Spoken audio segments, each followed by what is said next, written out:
WBBZ-TV is partnering with the ReviveWNYRestaurants.org, a grassroots effort to help locally owned establishments get back to business during this crippling time.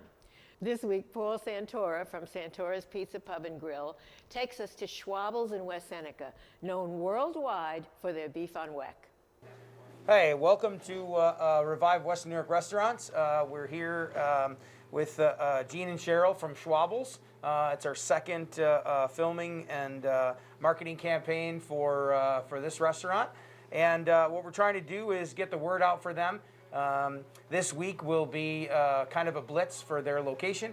We're trying to get as many people as we can to get in here and taste their amazing food. So right now I'm honored to be sitting with Cheryl, one of the owners of Schwab's. And tell me a little bit about, what got you in here? What are you doing here? I've been here 32 years as a waitress, and I absolutely love this restaurant. I absolutely love the history. I was the chosen one. We purchased the restaurant from the great-great-grandson of the original Schwabl brothers, great-grandfather Sebastian Schwabl. He had 4 boys, and they branched out across the Niagara frontier into several different places. There was one at Bailey and Dartmouth. There was one at Pine Ridge in Genesee. There was a huge entertainment complex at Pine Ridge in Genesee. The one in Humboldt Park, which is now Humboldt Park Way, was Humboldt Park. Oh, no kidding. And that was a huge entertainment complex also. The one at Pine Ridge in Genesee also had a menagerie at it, which could have very well been Buffalo's first zoo. Wow. What do you think the reason is that A, Schwab's didn't want to do it anymore as far as a family goes, and then B, kind of what would you think the reason is that you were kind of the one who was able to get in there and take over for them? Yeah. Well, Ray Schwabl Jr. was my boss, who hired me, and he knew that my husband and I were local preservationists. We went as far as moving a house locally, 2.5 miles down the road, because it was built in 1870. Right. So he knew that me being here for so long, I wouldn't change a thing. Both my husband and I are born, bred, raised in West Seneca, never moved out of town, and we just love this town. Great. We just love it. We know so many people. We both graduated from West Seneca West. Our kids went to East. We just love it. Do you get the opportunity to see any of the Schwab's anymore? Do they come in? Do they? Oh, yes. Do they see what's happening as far as your company goes? Yes, they do. The girls come in. The Schwabl girls absolutely love it. They love what we've done.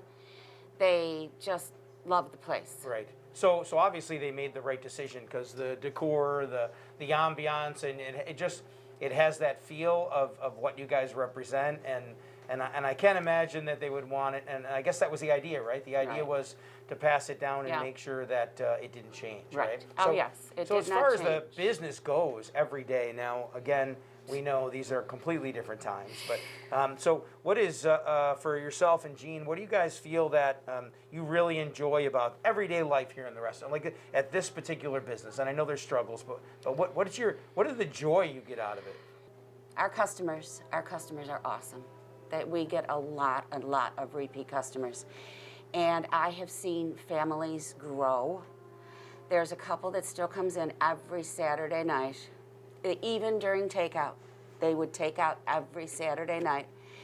When I first started here, they would bring their kids in the little nip-naps and put them on the table and stuff. Now they're all married, and they've all got children themselves, and it's just amazing to see families grow, and to have a place where they all love to come back to, because they all know that nothing has changed. We need people to understand, really what it's like to be in business, the hours, the time, the dedication. So what kind of time, I mean, are you and Gene are you guys here daily? Gene is how do you here do it? basically all the time. Right. I do a lot from home. Okay. But the time, it's 24/7. Right. It's our lives, you know. You very well know. Absolutely do know, yes. It's your life. Absolutely do know. I mean, we have a hard time even when we go other places. We come to your place, we go to other places. Right. we have a hard time not to talk restaurant. Right, I know Because it consumes you. It's your life. So what are your everyday challenges? I mean, what, besides obviously there's always financial and stuff like that, but everyday operations, what do you feel are your biggest challenges? Right now, it's staff. I mean, we lost a lot of staff through this COVID, and Right. literally, there's people that are afraid to come back. Right. So Jean was talking a little bit about roles and the history of trying to find the right Oh, role boy. and what you could do and what do you feel was the most important part of getting that role? The key to the roll is that it can't be a heavy roll. Right. It has to be light and flaky, because you don't want to overwhelm the beef. You Right. want the beef to be the star of the show. Right. You do want the saltiness of the Kimmelweck roll and the caraways, but you don't want a heavy bun. It's funny because Either light, we flaky. so many people sell roast beef, and obviously we do at the restaurant as well, and that is a in each and every dish. There's a characteristic, like you're saying, like the roll that has to be perfect, because it's not about the roll, it's about the roast beef. Exactly. The roast beef is the main course, and the roll is the accent. The Right. roll is what holds it together. Right. So Right. So yeah, that goes in development of many items. Right, So right. We also do hand-breaded haddock every day. Okay, every day. And every day. Wow. Okay. And on Fridays and Saturdays, we have hand-breaded yellow pike. And that's something that's always been here. Okay. On Wednesdays, we serve a German soup called liver dumpling. You sitting here, and it's incredible how you automatically feel like simpler times. It is just an experience. Walking in was just an experience for me. And then, Jean taking me Right. through the building and the history of everything like that, and just the rooms and the building is so awesome. Like it's just Jean's comment is a small place, blah blah blah, but its character way exceeds its size. I mean, Oh, yes. it's just Oh, a yes, warm definitely. feeling. What we're going to do is take a moment. Jean's going to cut us up a couple sandwiches. We're going to take a look at those, and then see what is so special about it. Oh, before we do that, they offered me one of these Tom and Jerry's today, which. And it's. Can you describe this drink real quick before we go to the Yes, sandwich? yes. Because I'm feeling all warm and fuzzy, like you said I would be. The Tom and Jerry is started with a lightly sweetened egg batter. We add a dark rum and brandy mixture to it and hot water to make it hot. The top is sprinkled with a little bit of nutmeg. We serve it in our vintage carnival glass set. It's depression glass, and it's always been served that way. And it does make you feel all nice and warm and fuzzy. It certainly does. It's a great way to kickstart my day, and I can't extend my appreciation And I enough. can't wait to get to your place for a great crushed martini. I know, right? So let's take a look at Jean cutting a couple carbs of roast beef, and we'll go from there. This is a sample of our special plate. It comes with French fries, homemade German potato salad. We also have real mashed potatoes or sweet potato fries. You have your choice. You also have your choice of our German-style coleslaw, which is no mayonnaise. It's a vinegar and oil-based blend, or the homemade pickled beets. The homemade pickled beets are one of our original recipes from 1837, as is our homemade German potato salad. We still use all original recipes. I hope people can understand what we're trying to bring to the table as far as Revive Western New York Restaurants is not only to let you know that this building exists, but the history, the charm, and what really goes into this plate, which is extremely important. So all I can ask you to do is this week is get out here. Get over here, is take out, dine in, even if it's out of your way.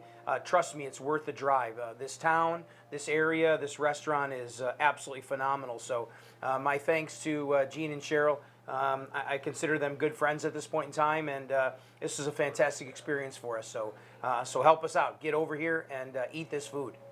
Thanks, Paul. Remember to support the locally owned restaurants and log on to revivewnyrestaurants.org to find out how you can help.